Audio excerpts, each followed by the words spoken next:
Okay, watch this video, then we start from there. Subsequent amendment of the Constitution in 2006 led to the establishment of the office of the Leader of the Opposition in Parliament under Article 82A of the 1995 Constitution. Further aware that in 2006, the Administration of Parliament Act was amended to provide for the election of the Leader of Opposition and the grounds for vacation of the office of the Leader of the Opposition in Parliament. Acknowledging that the election of the Leader of the Opposition in Parliament under Section 8 of the Administration of Parliament Act is restricted to the most numerically dominant opposition party in Parliament, who may consult members of other opposition political parties in Parliament and independent members of Parliament. Further acknowledging that the prevailing grounds for removal of the Leader of Opposition from office are inadequate and requires expansion to include incompetence and misconduct as a safeguard for accountability, efficiency, and effectiveness.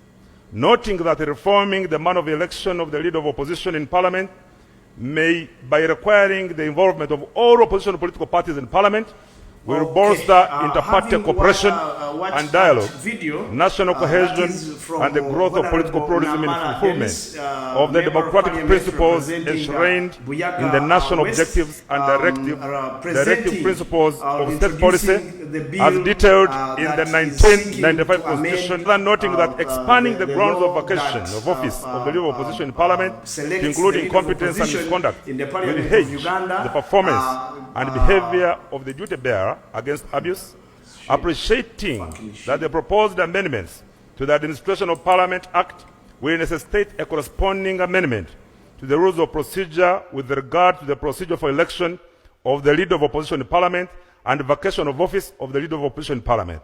Now, therefore, be it resolved that Parliament grants me leave to introduce a private member's bill entitled the Administration of Parliament Amendment Bill. Right Honourable Speaker, I beg to move. Thank you. Is the motion seconded? Honorable Okwaringa, Honorable Ngopek, Honorable Rinda Auma,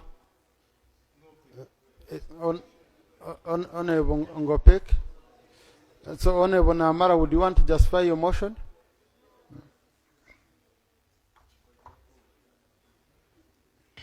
Thank you, Right Honourable Speaker and honourable members. First of all, we must acknowledge that this is a new parliament. This is a new parliament, and every new parliament is supposed to make laws and rules for the better functioning of that parliament. This is not the 11th parliament, it is the 12th parliament. And the Administration of Parliament Act talks about how parliament functions. It is the internal nuts and bolts of how the internal technicalities and operations of Parliament are executed. Therefore, that's why we say at the inception of this Parliament, we should come up with the laws and rules for the better functioning of this Parliament. All said and done, Right Honourable Speaker and honourable members, we are talking about anchoring democracy.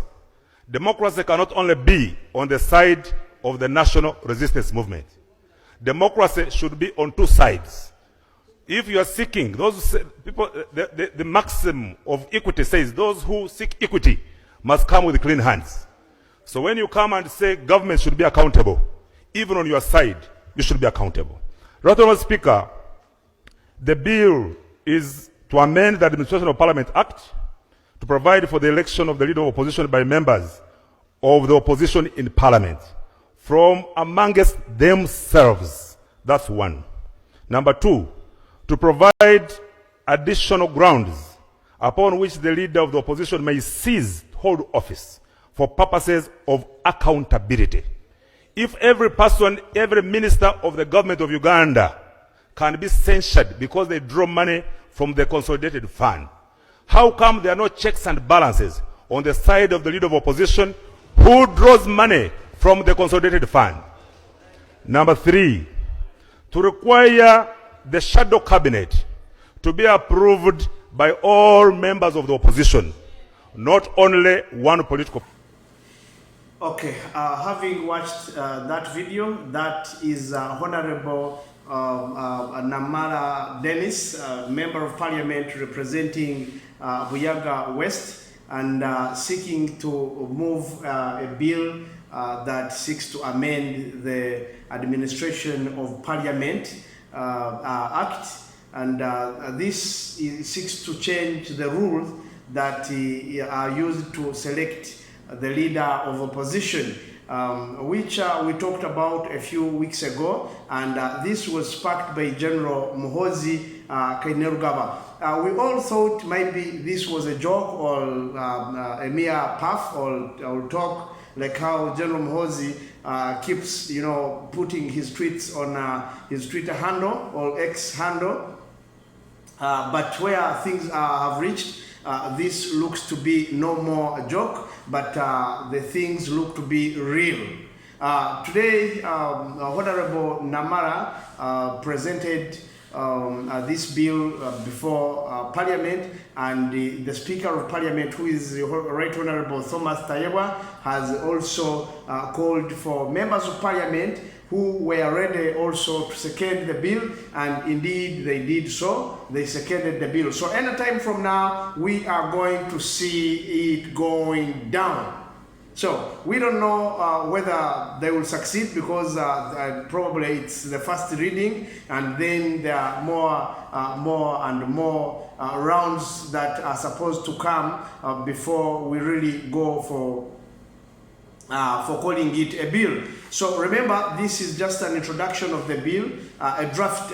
It is at the stage of drafting and introduction of the bill, and then probably there is a formal first reading, which probably is also done. So we are waiting for a committee stage, and then after a committee stage, we shall see the second reading of the same said bill. And here, members of Parliament will, of course, debate the principles and main ideas of the bill, and then members of Parliament can as well support, oppose, or suggest changes within the suggested amendment clauses. And then, if Parliament agrees, the bill moves to the next stage. So if it doesn't, the Parliament does not agree, the bill will be referred back to the committee stage.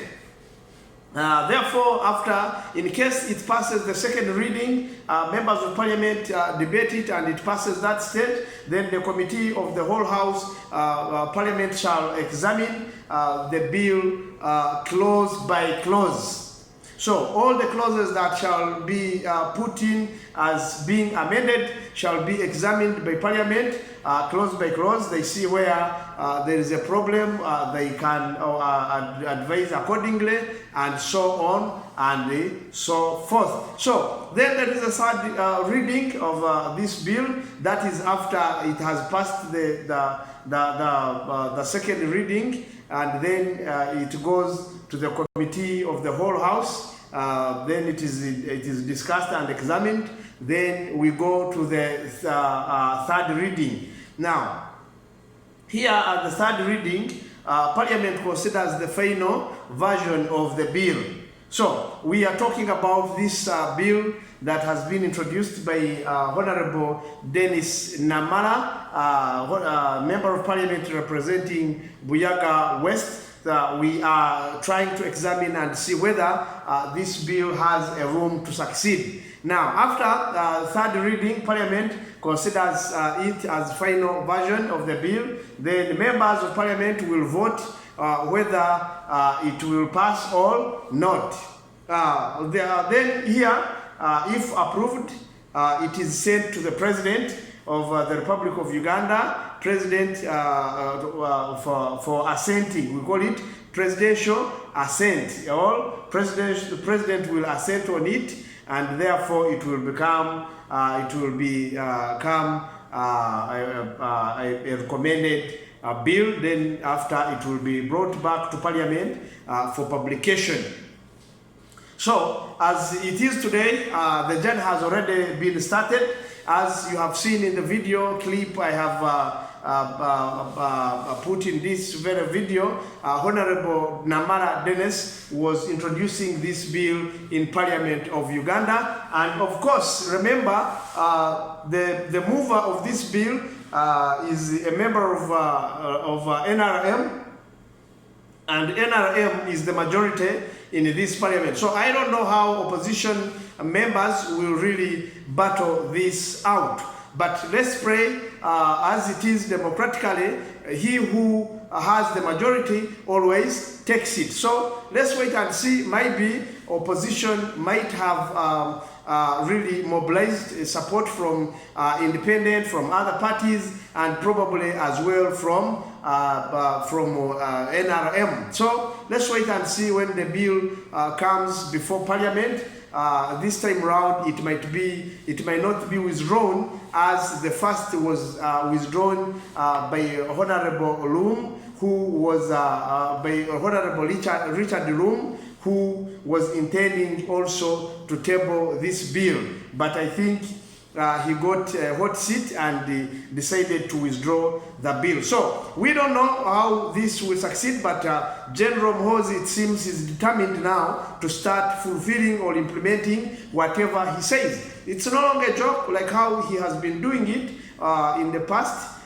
He used to say things and then we say maybe it's a joke, maybe it's this, maybe he's drunk, or how people say. But it seems now the gentleman has started to become serious. So let's watch the space and see how it will go in the Parliament of Uganda, and we'll see whether this bill will be passed. And if it is passed, what next? We really don't know.